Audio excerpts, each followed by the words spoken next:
Hello, how many of you are happy to see my face again? And this time it's bigger with a banger. Yes, you hear me right. And now we're starting a new series on the Precious Kids Realignment Academy. Have you heard that? Precious Kids. And you begin to wonder, you begin to ask, oh, Felicity, now preachers, and now like minister skills, the kids, the children of the preachers, the children of the children of the ministers of God. And I call it Preachers Skills Realignment Academy. And that is where we're starting. And this is our first series on that. And I understood it's a mantle like it fell on me that Felicity, you are called to the outside world and go and realign the children of my own servants, the children of the preachers.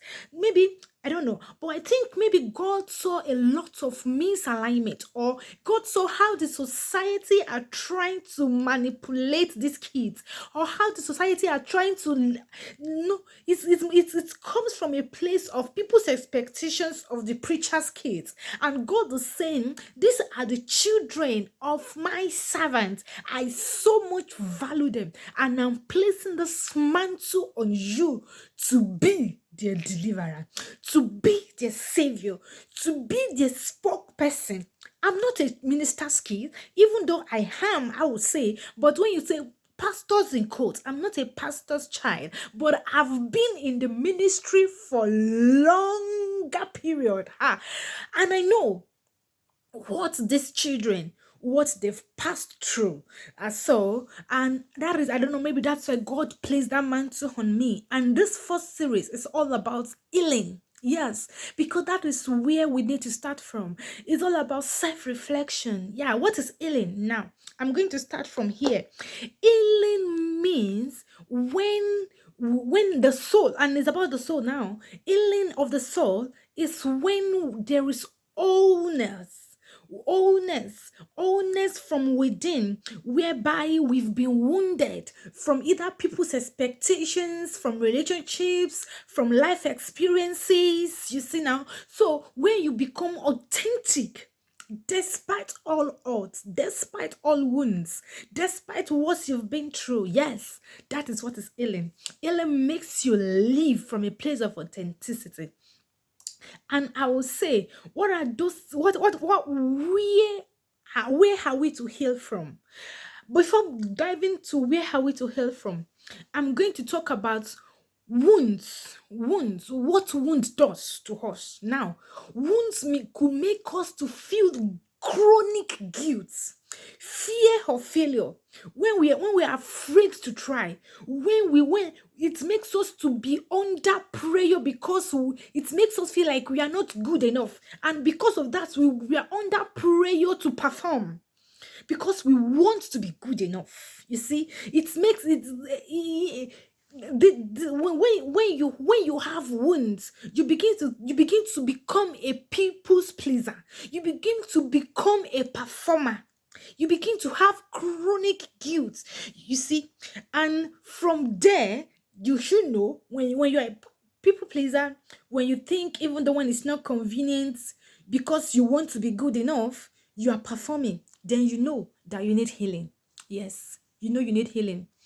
And this thing also comes when, as a child, you are given the responsibility of spiritual responsibility, so to say. You are given the spiritual responsibility, which is even way higher than you, and you cannot say no.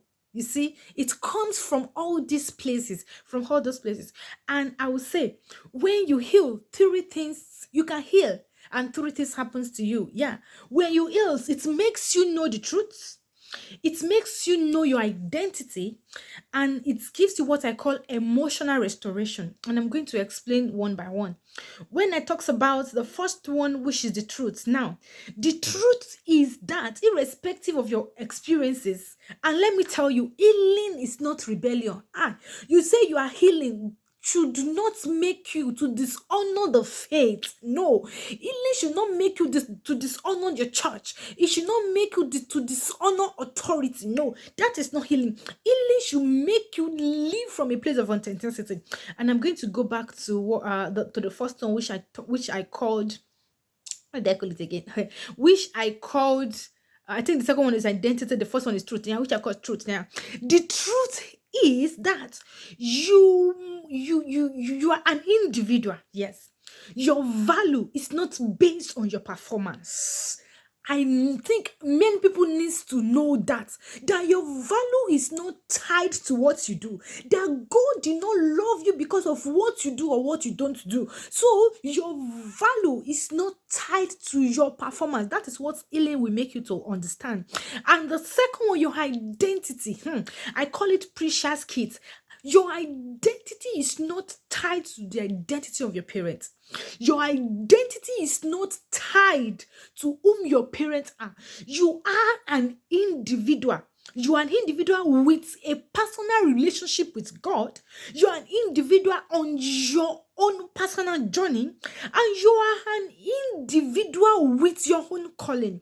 And a vivid example of this is the son of Daddy Oyedepo. I call him the son of Daddy Oyedepo because even when he remains the son of Daddy Oyedepo, he does not say that because Daddy Oyedepo knows God, then I don't need to know God. You see, he has his own identity as an individual, that he has a personal relationship with God, and he does not base his relationship with God on his own father's relationship with God.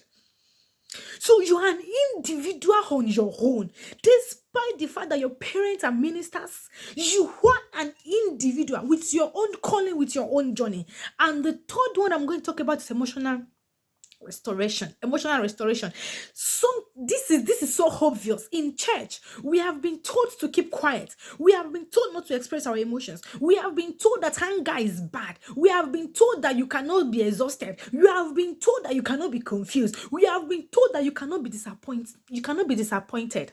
But do you know, when healing comes, it will make you acknowledge that, okay, these emotions, I'm hungry. Why? You sit with it. You see, we don't suppress it. We don't run away from it. Emotional restoration makes you to sit with those emotions and you acknowledge it safely. When you acknowledge emotions safely, let's take for instance, you are exhausted. Even as a person, even if you are not a preacher, you can be exhausted. You can be exhausted. Why do society need to tell you that you cannot be exhausted? Why society need to tell you cannot be angry? But one thing you need to do, you acknowledge those emotions safely. When you are in a state of anger, you talk to yourself and you say, oh, why do I feel this way? Because the truth is, you are feeling the way you are feeling because of something. Yeah. So you need to acknowledge, okay, why am I feeling this anger? Why? Is it it could even be because you are entitled to your father's, let me say, to your father pedigree, because you are entitled to your father's, let me say, name. It could be because you are entitled. That's why you're even feeling hungry. Things you should not be hungry at. That is the truth. So you may be able to sit with yourself safely. Why am I feeling this hunger? Why am I feeling this resentment? Why am I so? Ability to acknowledge your emotions safely.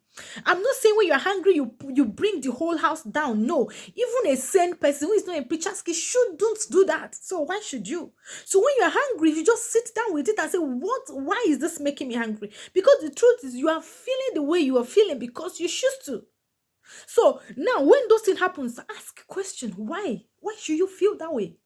I'm not saying you should not grieve, but I'm not saying you should not grieve. I'm not saying you should not be exhausted. You can be exhausted, but at the point of exhaustion, should you still perform? You can simply let people know that this is how I'm feeling and it is okay. It is okay. It is okay. Probably sometimes we might need to retreat. I think I need to move on. Now, I said earlier, healing is not rebellion. It's not rebellion. Healing is not that, okay, now you know the truth. Now you're saying you are healing, you should not rebel against authority. It is so wrong. Healing should make you serve. It should make you lead from a place of authenticity. That is what healing does. If anyone is doing healing outside this, then it's not healing. Then it's not healing. Yes. So please, Precious Kids Realignment Academy is mainly for the Precious Kids. If you love this video, share, subscribe, yes, and join us on next week episode. I'm just going to be it's going to be a very short video. I'm going to be posting as God gives me utterances and directions of things to do. But I think Precious Kids Realignment Academy, yes, you need to be there, and you need to share this to the kids of the preachers. Thank you. Bye.